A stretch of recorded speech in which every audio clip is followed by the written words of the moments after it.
प्रिय भाइयों और बहनों, नमस्कार।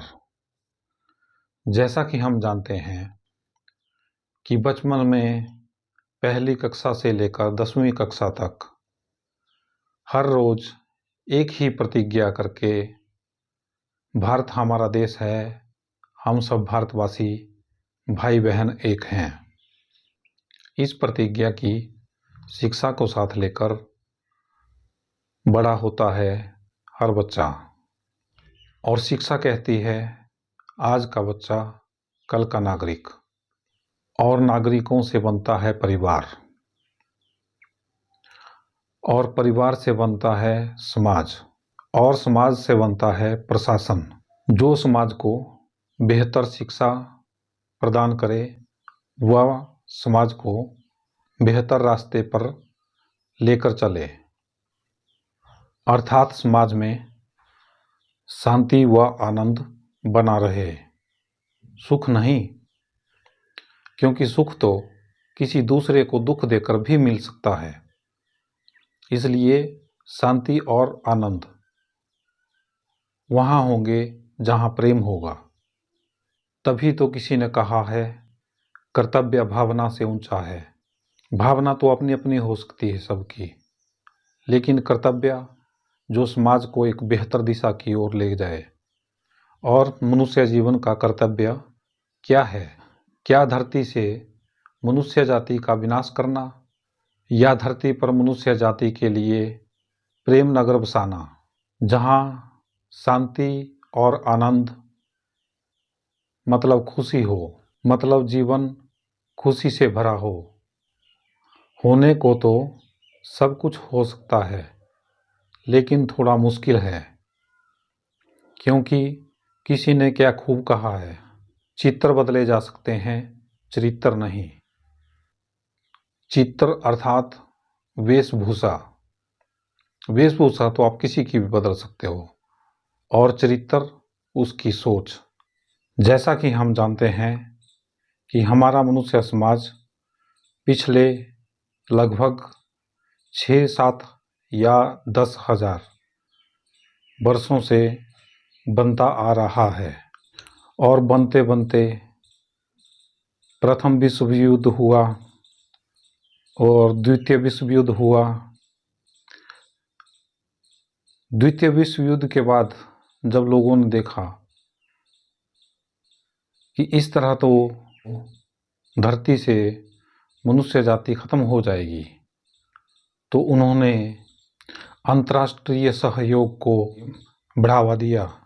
अंतर्राष्ट्रीय अर्थात विश्व, और सहयोग अर्थात सबका योगदान, ताकि विश्व में शांति और सुरक्षा बनी रहे।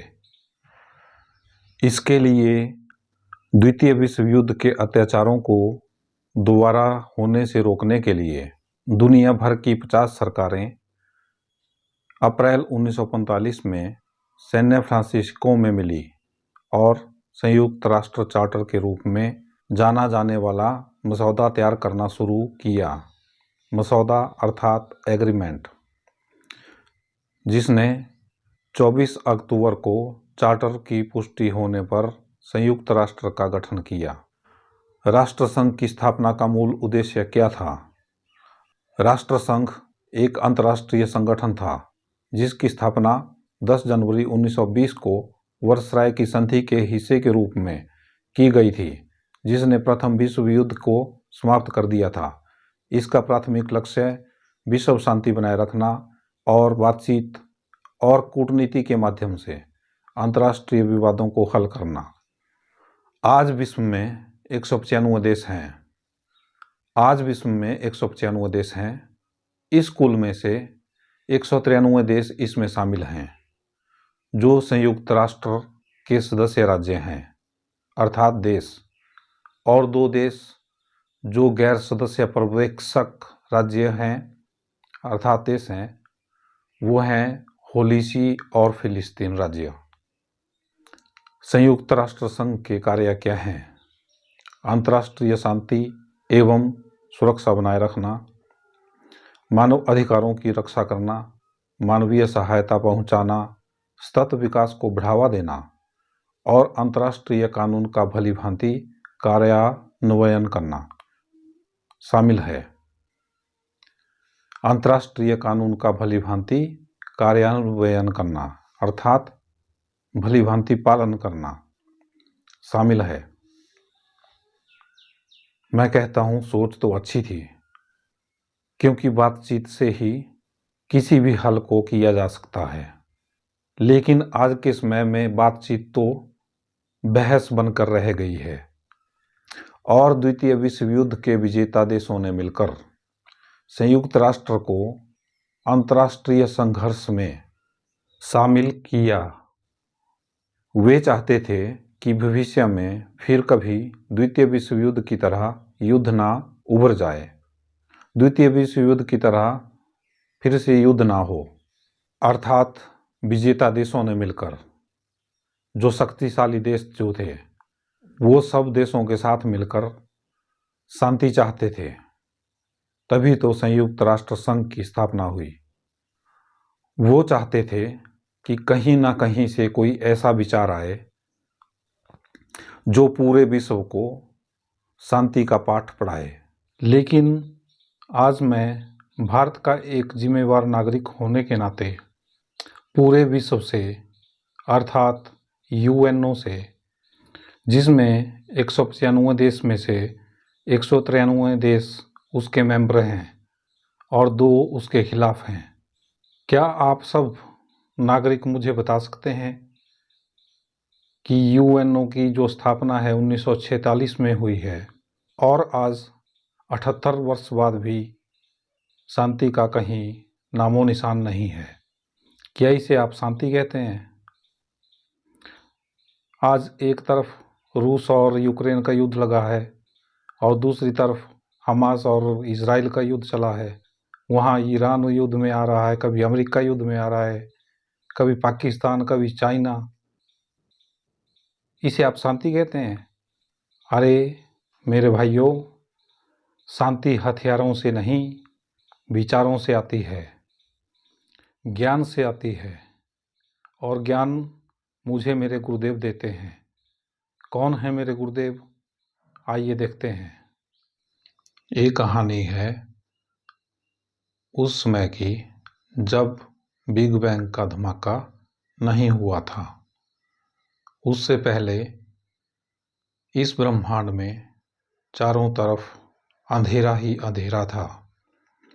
उस अंधेरे में शक्ति और सब एक दूसरे से अनजान, अलग अलग थे।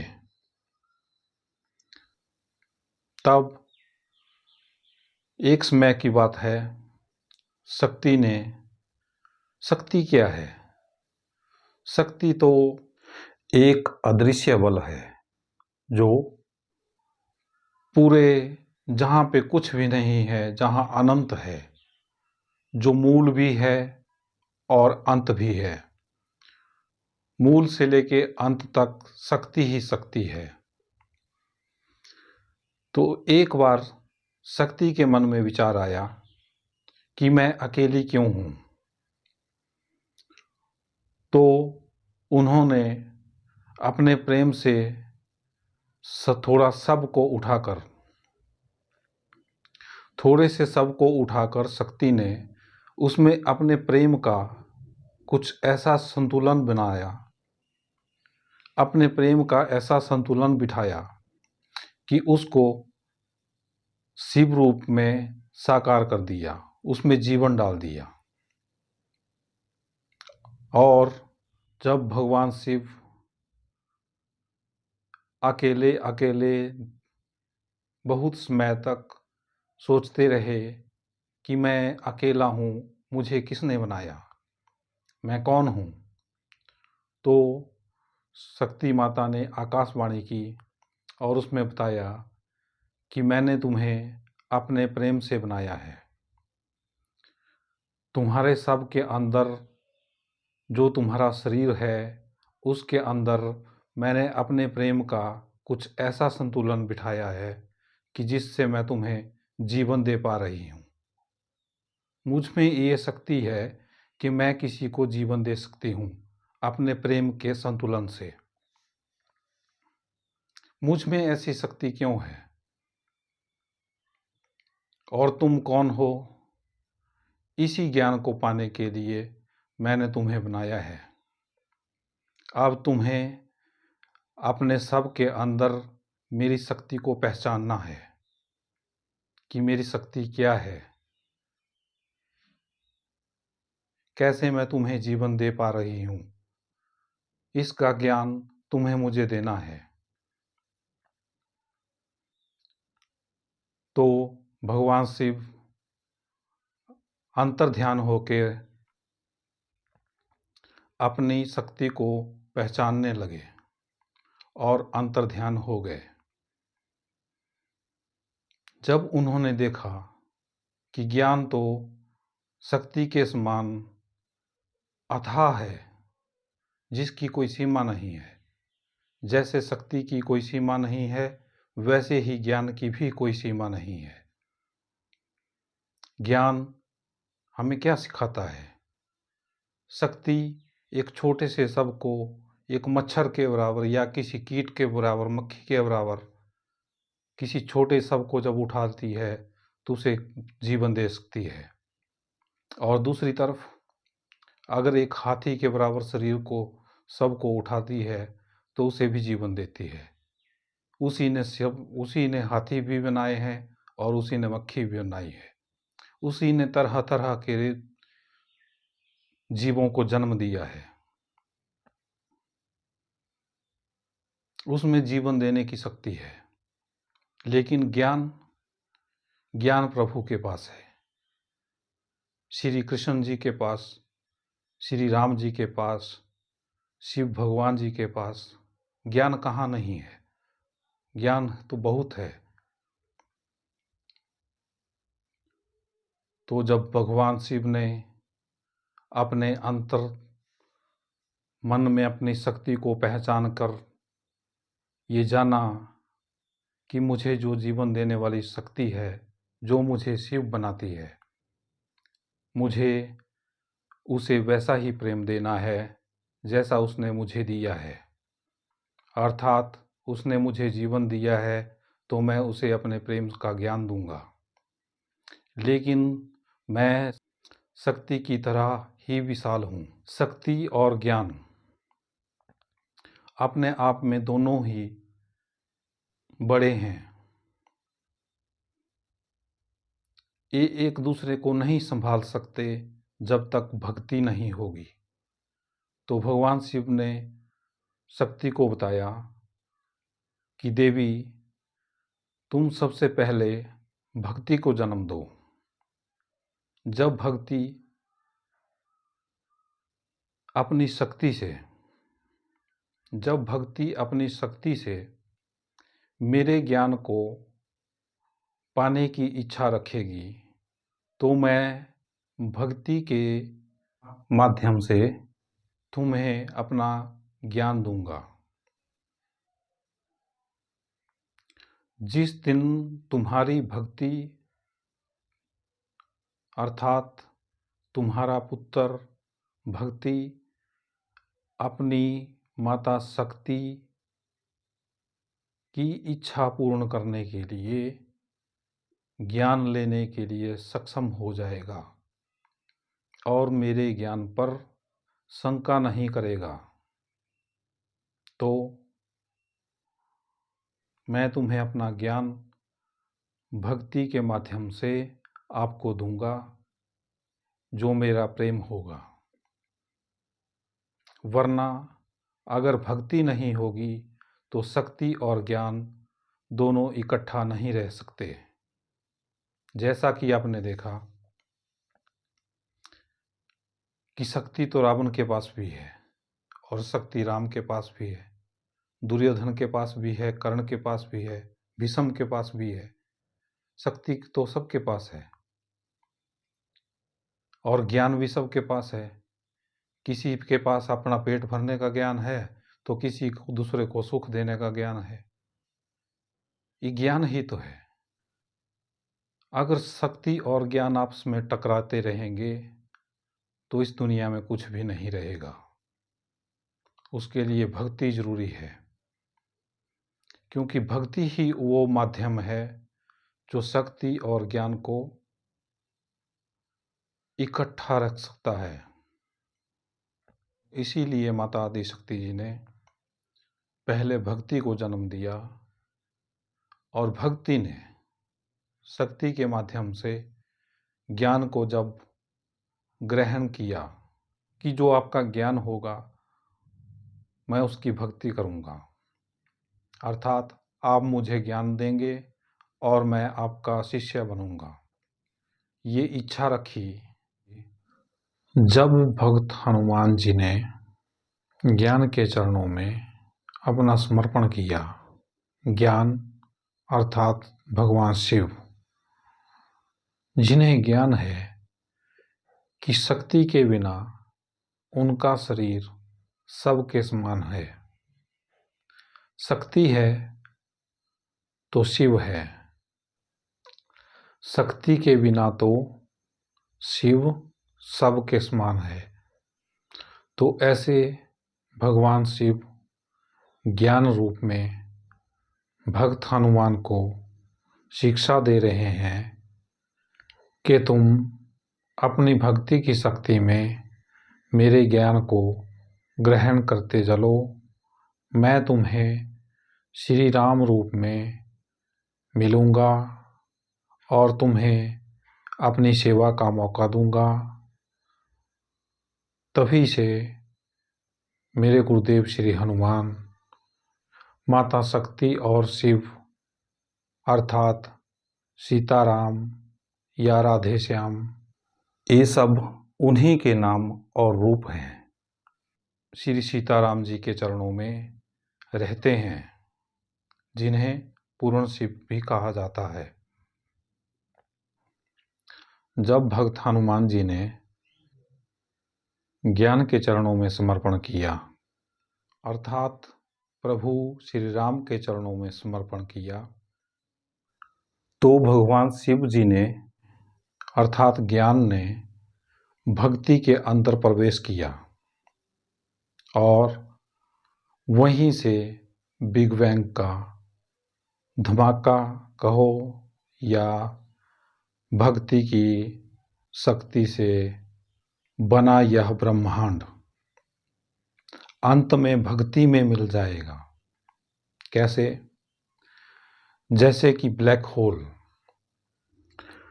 जैसा कि साइंस हमें बताती है कि ब्लैक होल क्या है, एक अंधकार से भरा हुआ गड्ढा जो बड़े बड़े ग्रहों और गैलेक्सियों को निगल सकता है, और पृथ्वी तो छोटी सी है। जो बिग बैंग की थ्योरी है वो भी ब्लैक होल की ही थ्योरी है, जो वहाँ से ही निकला है वहीं पे चला जाएगा, ब्लैक होल में ही समा जाएगा। ये श्री हनुमान जी की ही भक्ति है। जब ब्रह्मांड खत्म हो जाएगा और ब्लैक होल में समा जाएगा तो भक्ति शक्ति और ज्ञान को साथ में लेकर पूर्ण शिव के रूप में पूर्ण हो जाएंगे और फिर उन्हें नया ब्रह्मांड बनाने की, नई धरती बनाने की कोई आवश्यकता नहीं होगी, क्योंकि उन्होंने ब्रह्मांड में धरती को स्वर्ग बनाने की जो कल्पना की थी और जो शिक्षा थी कि उसको कैसे बनाया जाए, वो उन्होंने सब कुछ सिखाया है। श्री राम के रूप में राजा बन के उन्होंने बताया है कि कैसे राजा होने चाहिए। श्री कृष्ण जी के रूप में उन्होंने बताया है कि मनुष्य को शांति की ओर जाना चाहिए, लेकिन शांति जहाँ पे ज्ञान और शक्ति होगी अलग अलग। आज ज्ञान किसके पास नहीं है? अमेरिका के पास ज्ञान है, चाइना के पास ज्ञान है, इंडिया के पास ज्ञान है, सबके पास अपना अपना ज्ञान है और अपनी अपनी शक्तियां हैं। आतंकवादियों के पास अपनी शक्तियां हैं, सरकारों के पास अपनी शक्तियां हैं, जाति वालों के पास अपनी शक्तियां हैं, धर्म वालों के पास अपनी शक्तियां हैं और अपना अपना ज्ञान है। लेकिन कमी है तो सिर्फ भक्ति की, और भक्ति मेरे गुरुदेव श्री हनुमान जी सिखाते हैं। और मेरे गुरुदेव की तो बस एक ही शिक्षा है कि बेटा, धरती तुम्हारी माता है, वायु तुम्हारा पिता और पवन या हवा तुम्हारा गुरु है। अब आप कहेंगे वायु और हवा, इनमें क्या अंतर है? तो भाइयों, जब सूर्य की रोशनी धरती पर पड़ती है तो धरती की सतह गर्म होती है, जिसके कारण वायुमंडल के परमाणु ऊपर उठते हैं, जो ऊपर जाकर स्पेस से टकराकर धरती पर वापस आते हैं, जिसे हवा कहते हैं। और वायु तो परमाणुओं का समूह है जो एकदम शांत है। वो तो बिल्कुल छोटे छोटे अंश हैं, वो बिल्कुल शांत हैं। तो गुरुदेव क्या कहते हैं कि धरती तुम्हारी माता है, वायु तुम्हारा पिता है और पवन या हवा तुम्हारा गुरु है, और सूर्य हम सब का गुरु है। स्पेस और गैलेक्सी या स्पेस और मैटर, अर्थात ब्रह्मांड में दो ही तो चीजें हैं, एक ग्रह है और दूसरी खाली जगह। तो ये हमारे दादा दादी हैं, और दादा दादी के बाद हमारे परदादा परदादी ब्लैक होल के समान।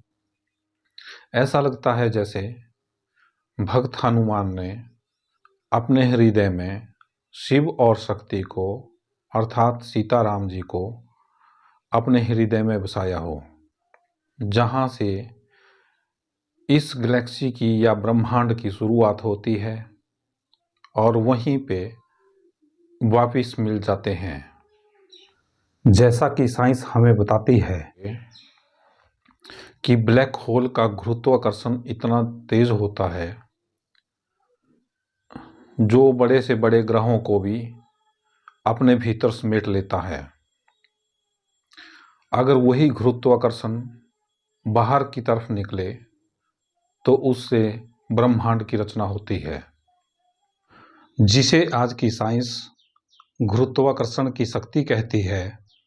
मुझे लगता है ये मेरे गुरुदेव श्री हनुमान जी के प्रेम की शक्ति है, जो स्पेस में सभी ग्रहों को एक दूसरे से जोड़े रखती है, अर्थात स्पेस और मैटर अथवा सब और शक्ति प्रेम के साथ, अर्थात गुरुदेव हनुमान के साथ पूर्ण शिवमय होकर इस ब्रह्मांड को जीवन देते हैं।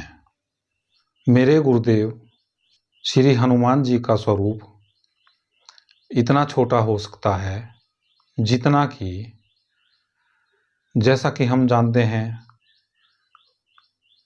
धरती जब सूर्य की ऊष्मा से गर्म होती है तो उसकी गर्मी से परमाणु ऊपर उठते हैं। परमाणु अर्थात हमारे पिता ज्ञान, जो धरती की ऊष्मा को अपने साथ लेकर ऊपर उठते हैं, जिसे हवा कहते हैं। और मेरे गुरुदेव का नाम तो पवन सुत नामा है, अर्थात पवन के समान।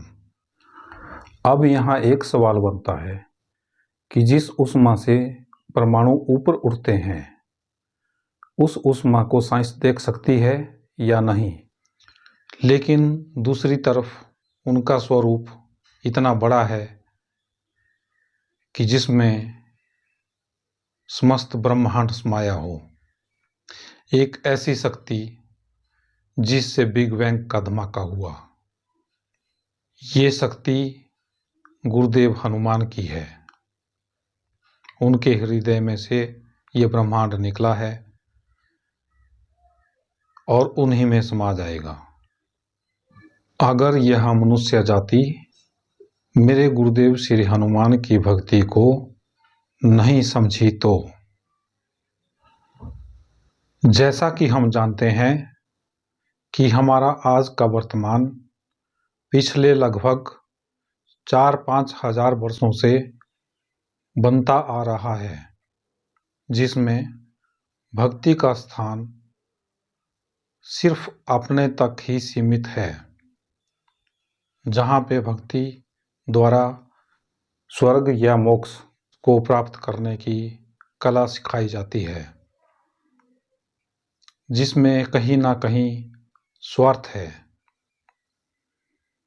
लेकिन मेरे गुरुदेव श्री हनुमान की भक्ति मुझे ये शिक्षा देती है कि तुम इस धरती को ही स्वर्ग बनाने की कल्पना करो,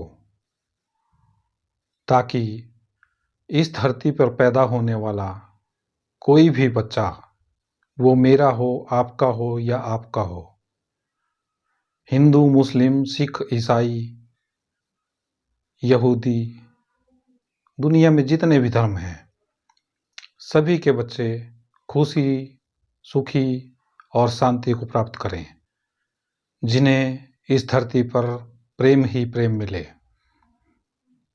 मेरी भक्ति तो सिर्फ यही कल्पना करती है, क्योंकि कल्पना से ही सब कुछ बना है।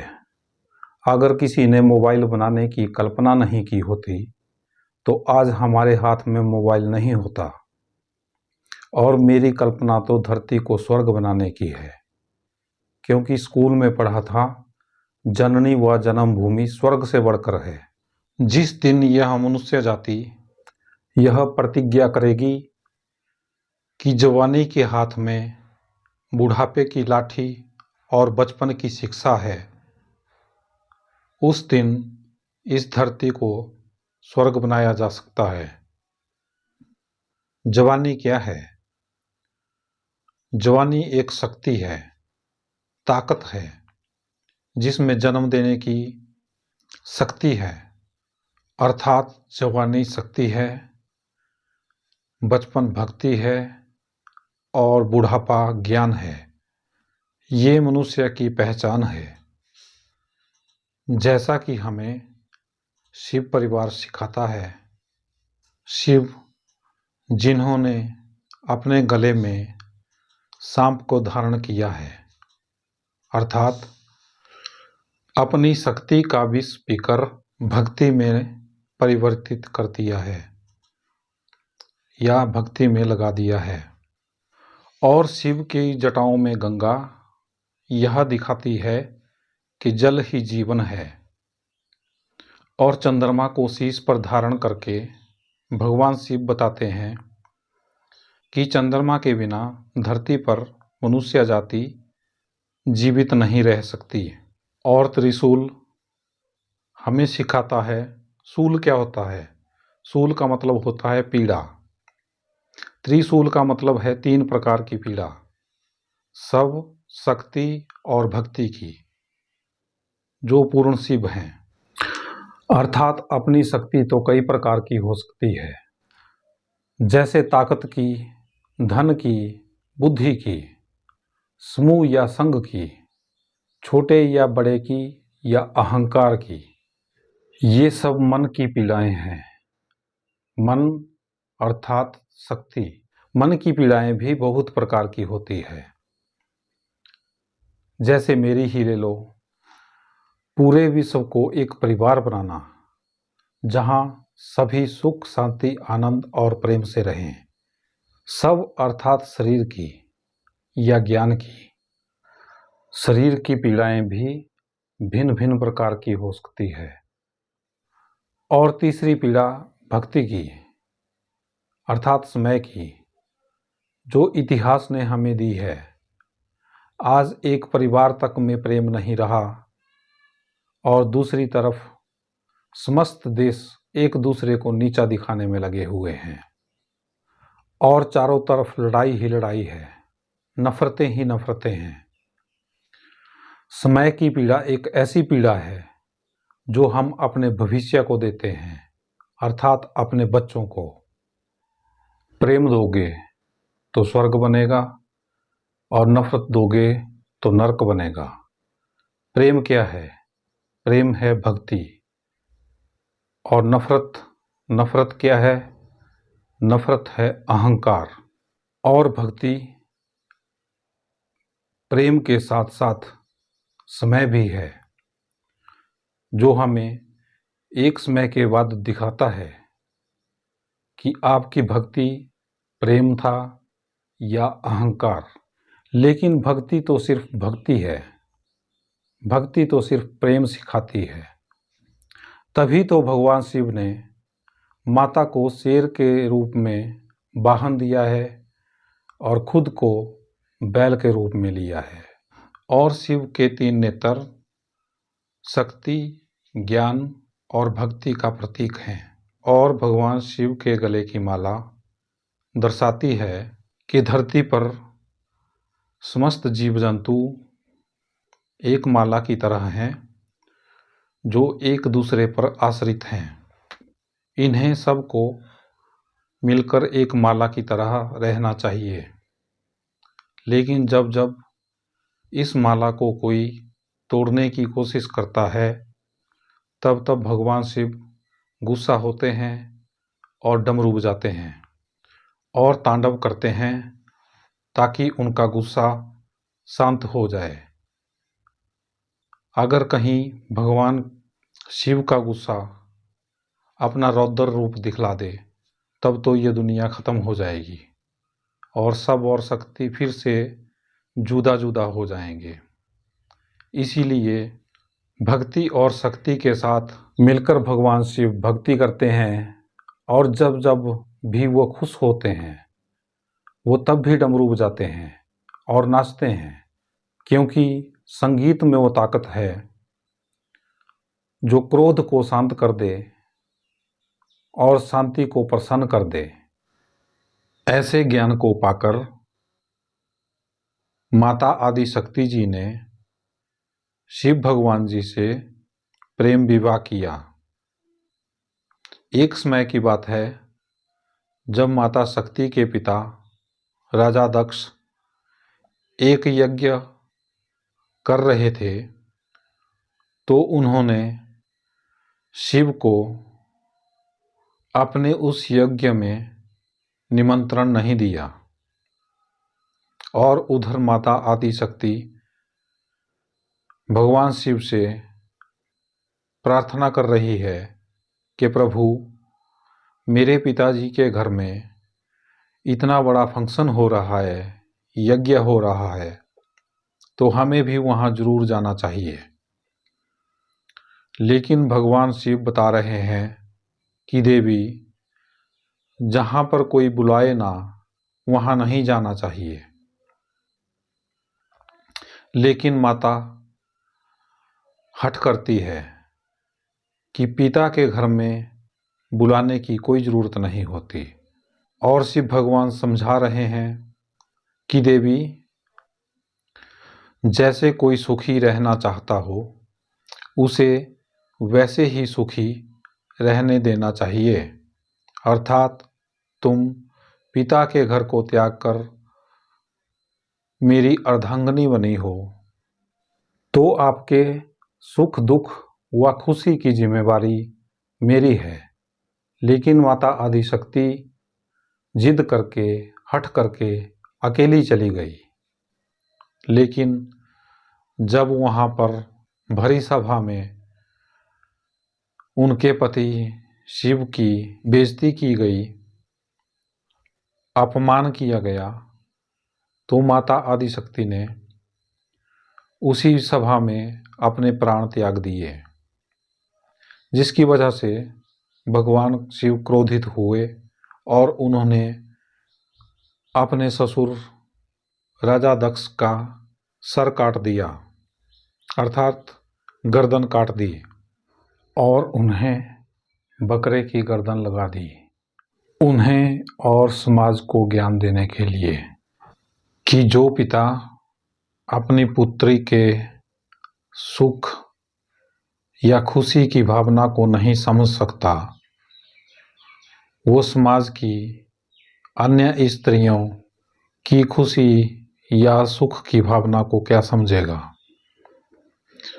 वो केवल पिता ही नहीं, एक राजा भी है, और राजा का कर्तव्य है प्रजा को सही दिशा की तरफ ले जाना, ताकि मनुष्य समाज का भविष्य सुख शांति से परिपूर्ण हो।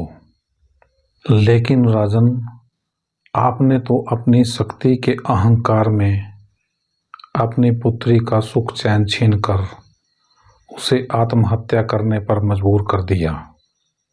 इसलिए मैंने तुम्हें बकरे की गर्दन लगाई, ताकि भविष्य में मनुष्य समाज जब भी तुम्हारे बकरे वाले शीश को देखे तो याद रखे कि शक्ति और ज्ञान तो राजा दक्ष के पास भी था, लेकिन वो अहंकार से भरा हुआ था।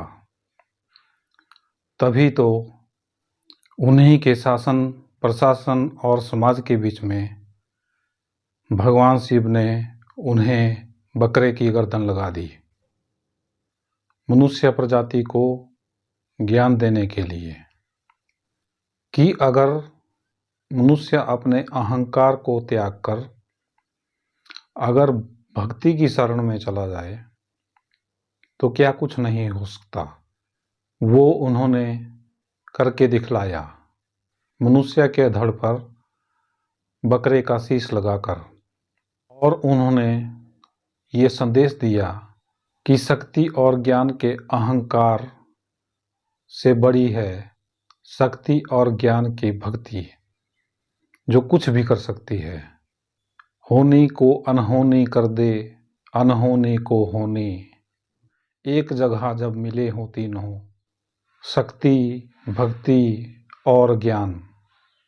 जैसा कि भगवान शिव ने बकरे का शीश लगाकर दिखलाया और मनुष्य समाज को एक ज्ञान दिया कि जैसे पशु धरती से घास खाकर भी मस्त रहते हैं, खुश रहते हैं, वैसे ही मनुष्य समाज को भी ये याद रखना चाहिए कि आज जो उसके पास है वो सब धरती की ही देन है। तो अहंकार कैसा, अहंकार को त्याग कर उसमें भक्ति को बसाना चाहिए। और जब तुम्हारी शक्ति और ज्ञान में भक्ति होगी तो तुम्हें महसूस होगा कि जिस प्रकार धरती हमें जीवन देती है, उसी प्रकार स्त्री हमें जन्म देती है। आज वो तुम्हारी बेटी है, किसी की बहन है, कल वो किसी की पत्नी होगी, वो किसी की माँ होगी, उसके तो अनेक रिश्ते होंगे। तो आप उसे दुखी कैसे कर सकते हो? तुम उसे अपने से कमजोर कैसे समझ सकते हो? क्या तुम जन्म दे सकते हो? नहीं, क्योंकि जन्म तो स्त्री ही दे सकती है, अर्थात शक्ति। स्त्री तो जन्म और जीवन का आधार है। उसे पुरुष को अपने से कमजोर नहीं समझना चाहिए। उसे भी अधिकार है खुश रहने का। जब आप अहंकार को त्याग कर भक्ति को जानोगे, पहचानोगे, तब तुम्हें आभास होगा कि स्त्री और पुरुष एक दूसरे के लिए बने हैं। ये एक दूसरे के समान हैं, एक दूसरे के पूरक हैं, जो एक दूसरे के साथ मिलकर एक बच्चे को जन्म देते हैं, जिसे भक्ति कहते हैं। अर्थात जब बच्चा जन्म लेता है तो उसे कुछ पता नहीं होता, उसे सब कुछ सिखाया जाता है। वो तो भगत बनकर सब कुछ सीखता रहता है, चाहे परिवार हो चाहे समाज हो, वो तो सबसे सीखता है। तभी तो मैंने उसे भगत का नाम दिया है और जवानी को नाम दिया है शक्ति का, अर्थात ताकत का। वो तो कुछ भी कर सकती है। मनुष्य प्रजाति का जन्म भी जवानी के हाथ में ही है और ये उसके ज्ञान या विचार पर निर्भर करता है कि वो एक बच्चा पैदा करे या 10 पैदा करे। ये उसके ज्ञान पर निर्भर है। अर्थात समाज का सारा दायित्व जवानी के हाथ में है, क्योंकि समाज में ऐसे भी बुजुर्ग देखे हैं जो बिस्तर से भी उठ नहीं पाते हैं। वो बिस्तर पर ही अपना लैट्रिन और पेशाब कर देते हैं। वो खाने के लिए भी दूसरे के मुंह की तरफ देखते हैं। ये ज्ञान ही तो है जो हमें बताता है कि बचपन के बाद जवानी और जवानी के बाद बुढ़ापा भी आता है। बुढ़ापा अर्थात इतिहास, जो हमें सिखाता है कि मनुष्य जाति ने अपना जीवन बेहतर बनाया है या कष्टपूर्ण। ऐसे ज्ञान रूपी भगवान शिव का साथ देने के लिए माता आदि शक्ति जी ने राजा हिमालय और मैना देवी के घर में पार्वती रूप में जन्म लिया और अपनी भक्ति से शिव को प्राप्त किया और शिव के साथ विवाह करके शिव परिवार का हिस्सा बने। और ऐसे ज्ञान को पाकर समस्त जीव जंतु, पशु पक्षी अपना सर्वस्व भगवान शिव के चरणों में समर्पण कर चुके थे। भगवान शिव माता पार्वती को शेर के रूप में दर्शाते हैं, क्योंकि उन्होंने माता से कहा है कि देवी आप जन्म देने वाली हो और मैं ज्ञान देने वाला, और मेरा ज्ञान तो यही कहता है देवी कि जब इस धरती पर मनुष्य जाति में वृद्धि होगी, अर्थात वो बढ़ेंगे, जैसा कि हम आज देख रहे हैं कि मनुष्य प्रजाति की आबादी लगभग 800 करोड़ या 8 अरब हो चुकी है। तो भगवान माता से कह रहे हैं कि देवी जब बहुत सारे मनुष्य होंगे तो उन्हें अलग अलग प्रकार के ज्ञान की आवश्यकता होगी। जैसे एक सैनिक को सैनिक का ज्ञान चाहिए, एक आतंकवादी को आतंकवादी का ज्ञान चाहिए,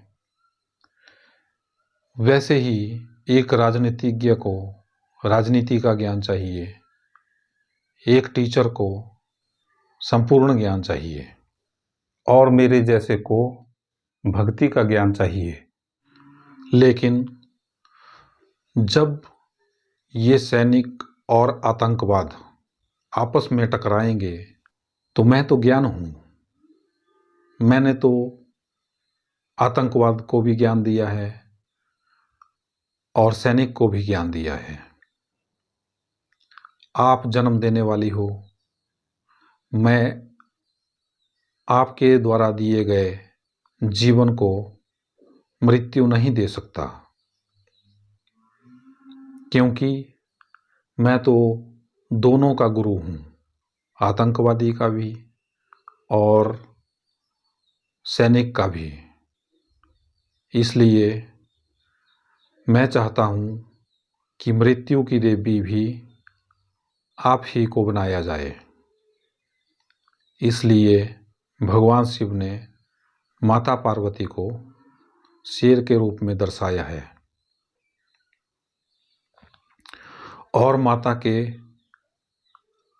8 हाथ या 8 भुजाएं ये दर्शाती है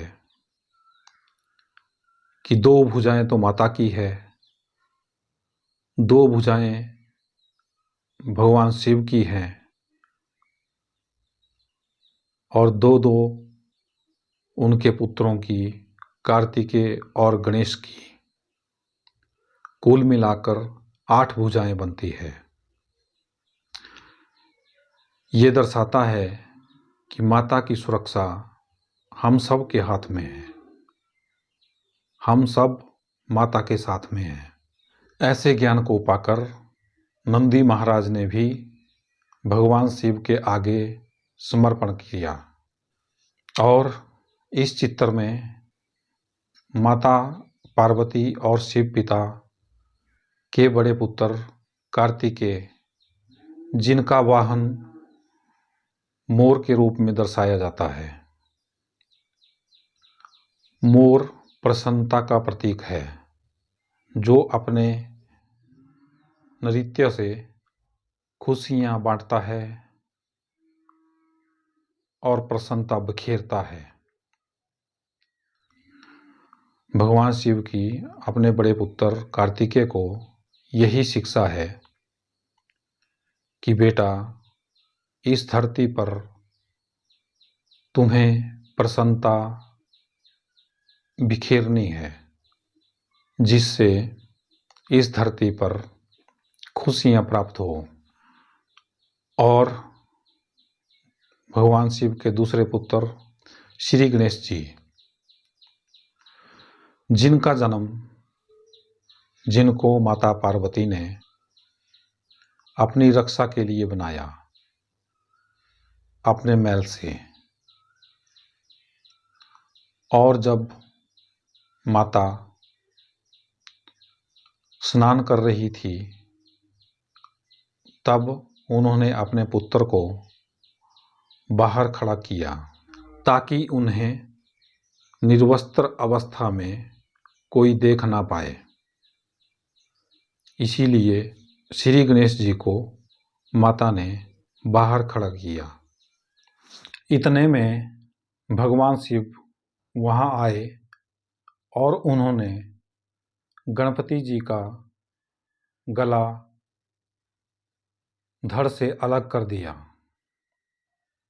जब माता पार्वती बाहर आई तो उन्होंने पूछा कि हे भगवान, ये कौन सा ज्ञान है जो आपने मेरे पुत्र का सर ऐसे काट दिया।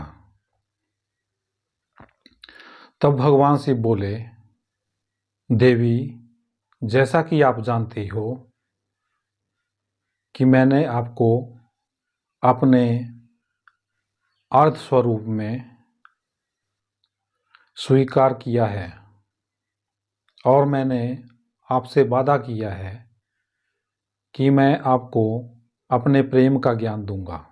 ऐसे ही मैंने जब ये देखा कि आपने एक पुत्र को जन्म दिया है तो मैं वहाँ से तुरंत चला आया और मैंने इसकी गर्दन काट दी, क्योंकि मैं जानता हूँ शक्ति का घमंड क्या होता है। और साथ साथ मैं इस मनुष्य प्रजाति को इसके माध्यम से एक और ज्ञान भी देना चाहता हूँ। और देवी, मेरा ज्ञान तो यही है कि मैं इसको हाथी की गर्दन लगाऊंगा ताकि ये अपनी सूंड को देखकर इस बात को याद रखे कि मेरा जन्म माता की रक्षा के लिए हुआ है। और मैं चाहता हूँ कि जिसका जन्म माता की रक्षा के लिए हुआ है उसकी सांसें भी माता के आंचल से चले, क्योंकि जब वह सांसों को जानेगा तब उसे पता चलेगा कि एक सांस शक्ति की है जो भीतर जाती है और दूसरी सांस ज्ञान की है जो बाहर आती है, और इन दोनों सांसों के बीच में भक्ति है। जब यह भक्ति को जानेगा तब यह अपना कर्तव्य कभी नहीं भूलेगा। और दूसरी बात, इसकी आंखों की रोशनी कुछ कम होनी चाहिए ताकि यह दूर की चीज़ों को कम देख सके, क्योंकि किसी ने क्या खूब कहा है, जब दिखता है तो बिकता है। और कान बड़े होने चाहिए ताकि ज़्यादा सुने, क्योंकि सुनने से ही उसे पता चलेगा कि बाहर क्या क्या हो रहा है, तभी तो वो माता की रक्षा कर पाएगा। तभी तो उनका वाहन भी चूहे के रूप में दिखाया है, क्योंकि चूहा धरती के अंदर या धरती के आंचल में बिल बनाता है या घर बनाता है और परिवार का सबसे छोटा है, लेकिन सबका प्रिय है। वैसे तो सांप भी धरती पर ही घर बनाते हैं, परंतु वे तो शिव के प्रिय हैं, अर्थात वो तो माता आदि शक्ति के प्रेम अर्थात शिव के प्रिय हैं। जब जब चूहों की वृद्धि होती है तो सांप उन्हें खा जाते हैं, और जब जब सांपों की वृद्धि होती है तो मोर उन्हें खा जाते हैं, क्योंकि मोर कार्तिकेय के प्रिय हैं और उनका काम है प्रसन्नता बांटना। और बैल तो बेचारा भक्त है जो भगवान शिव के चरणों में बैठा रहता है उनकी सेवा के लिए। और माता का शेर तो सबका मृत्युदाता है, जो एक दिन सबको आनी है। इसीलिए मनुष्य जाति को श्री गणेश जी से भक्ति का ज्ञान लेना चाहिए और अपने अहंकार को त्याग कर भक्ति अर्थात प्रेम का ज्ञान बांटना चाहिए। तभी तो धरती पर शांति आ सकती है और धरती को स्वर्ग बनाया जा सकता है। लेकिन पिछले 5000 वर्षों से कलयुग ने भगवान को नीचा दिखाया है, जिसके कारण समाज में से विश्वास खत्म हो गया है या गायब हो गया है। और आज वर्तमान के समय में औरत मर्द को नीचा दिखाने में लगी है और मर्द औरत को नीचा दिखाने में लगा है, जहां प्रेम का कहीं नाम नहीं है, सिर्फ वासना ही वासना है। जानते हो ऐसा क्यों है? क्योंकि आज के पढ़े लिखे विद्वानों ने सनातन शब्द का अर्थ निकाला, जिसका कोई मूल नहीं हो, जिसका कोई अंत नहीं हो। लेकिन भाई हम तो अनपढ़ हैं, हम तो इसका मतलब कुछ और ही समझ पड़े। एक ऐसा तन जो भगवान की भक्ति में सना हो, सनातन, ऐसा तन जो भगवान की भक्ति में सना हो। इसे बदलने में वर्षों लग जाएंगे, वो भी अगर मनुष्य जाति बदलना चाहे तो। मैं जानता हूँ कि 10,000 वर्षों से चली आ रही परंपरा को मैं नहीं बदल सकता, लेकिन मैं अपने प्रभु की बेइज्जती भी नहीं देख सकता, मगर अपने गुरुदेव की बेइज्जती भी बर्दाश्त नहीं कर सकता। इसलिए मैं तो यही कहूँगा कि ये जो हल्का हल्का सरूर है, ये तेरी नजर का कसूर है, मुझे अपना दीवाना बना लिया, मुझे अपना दीवाना बना लिया। तेरे प्यार ने, तेरी चाह ने, तेरे प्यार ने, तेरी चाह ने, तेरी बहकी निगाह ने मुझे जग से बेगाना बना दिया, मुझे जग से बेगाना बना दिया। तेरा प्यार है मेरी जिंदगी, तेरा प्यार है मेरी जिंदगी, अगर तू नहीं तो मैं नहीं। ये तेरे रहम का है बोझ सा, ये तेरे रहम का है बोझ सा, जहाँ मैंने सर को झुका दिया वहाँ तूने साथ निभा दिया, जहाँ मैंने सर को झुका दिया वहाँ तूने साथ निभा दिया। तेरा प्यार है मेरी जिंदगी, तेरा प्यार है मेरी जिंदगी, अगर तुम्हारी इज्जत नहीं तो मैं नहीं, अगर तुम्हारी इज्जत नहीं तो मैं नहीं।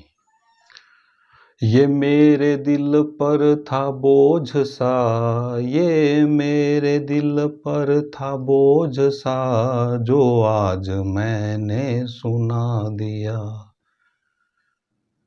जो आज मैंने सुना दिया।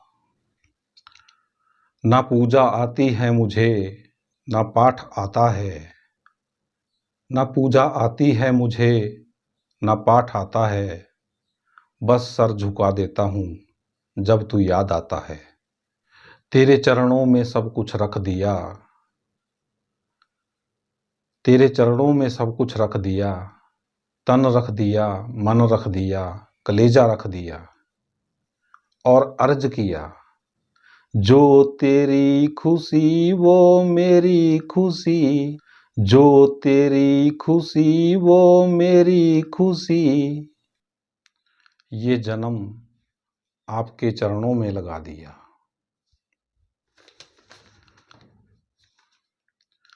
जय गुरुदेव। मेरी धरती माता और वायु पिता के हृदय में शांति रखना। और मित्रों, मैं तो यही कहूँगा कि नफ़रतों से तो घर भी टूट जाते हैं, कि नफ़रतों से तो घर और रिश्ते भी टूट जाते हैं, मगर प्रेम से तो दुश्मनों को भी अपना बनाया जा सकता है। लेकिन पूरे विश्व के समाज में सबके लिए एक सा न्याय हो और न्याय की कुर्सी पर बैठे हों श्री सीताराम भक्त हनुमान। फिर कोई ऐसा नहीं कह पाएगा कि चित्तर बदले जा सकते हैं, चरित्र नहीं। क्योंकि मैं तो यही कहूँगा, भक्ति के ज्ञान से चरित्र भी बदले जा सकते हैं। मेरा एक सवाल दुनिया के समस्त धर्मों के नागरिकों से, कि क्या किसी भी धर्म के समस्त नागरिकों को खत्म किया जा सकता है? नहीं, ऐसा कभी नहीं हो सकता। एक समय में हिटलर ने भी यही गलती की थी, लेकिन वह पूरी तरह से यहूदी धर्म को ख़त्म नहीं कर पाए, जिसकी आबादी आज सिर्फ 0.2% है, 0.2% है, और दुनिया पर राज कर रहे हैं। ये दुनिया को नहीं भूलना चाहिए। इसलिए मैं दुनिया के समस्त धर्मों से ये प्रार्थना करना चाहता हूँ कि इस दुनिया में प्रेम के बीज लगाए जाए, नफरत के नहीं। अगर मेरा वीडियो आपको पसंद आया हो तो लाइक और सब्सक्राइब करें, ताकि मेरा हौसला बना रहे।